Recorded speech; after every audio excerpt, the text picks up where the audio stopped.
Paano kayo, ma'am, nagkakilala? I mean, gano'n na kayo katagal magkasama? Si Laura ay 15 years na sa akin. Sa kanya ka na rin lumaki. Kasi nung dumating siya, sabi niya gusto niya makapag-aral. Gusto niya makapagtapos. Mhm. Alam mo, yung mga pangarap Yeah. niya. Parang kung ano ba may tutulong mamatupad yung pangarap niya, di ba? Nagumpisa si Ate Laura bilang kasambahay ni Ma'am Susan. Pero sa pinakita niyang loyalty at kasipagan, siya na ang tumatayong assistant manager ng Balustri Cerca. At ang madalas silang bonding, pagluluto at food trip.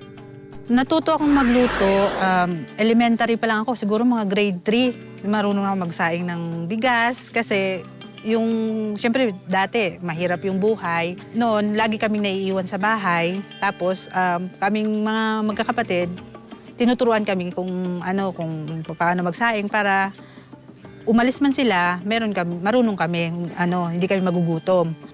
Sa family niya, ikaw yung nakapagtapos lang, di ba?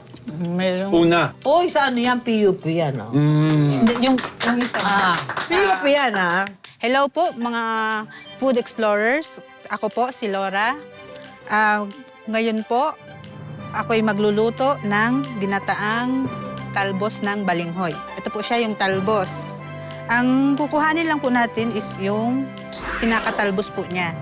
Tapos, gagayatin po natin siya ng ganito po. Sa Tagalog is balinghoy, pero sa English po is kasaba po. Kailangan din po natin ng pangalawang gata, kakang gata. Ito po yung unang gata. Kailangan po natin ng panlahok na alamang, asin para sa to taste, bawang, sibuyas, tsaka sili.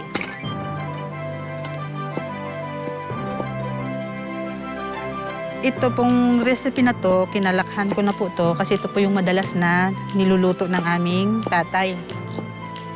Yung tatay ko po, mahilig sa maanghang. So lahat ng ulam po na iniluluto niya, hindi po mawawala yung sili. Kaya kami, nasanay na rin kumain ng maanghang. Yan, iwain po natin yung sili. Ilalagay na po natin dito sa kawali po. Tapos, sibuyas, bawang, tapos itong alamang, tsaka ito pong pangalawang gata. Hintayin po natin siyang kumulo, tapos saka natin siya haluin. Pero yung iba, ang kadalasan, ang iba pag nagluluto, ginigisa nila yung bawang, sibuyas, tapos yung, kung ano man yung lahok nila. Pwedeng baboy, pwedeng tinapa, more than 10 minutes, ayan, kumulo na siya. Ayan. Pwede na po natin siyang haluin. Ngayon, hintayin po lang po natin na medyo matuyo po siya. Saka po natin ilalagay yung unang gata.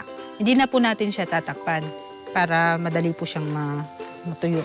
Ngayon, ilalagay na po natin itong unang gata. Tapos, isabay na po natin itong sili. Ngayon po, kasi nailagay na natin yung unang gata. Ngayon, hihintayin na lang po natin siyang kumulo at maluto yung gata.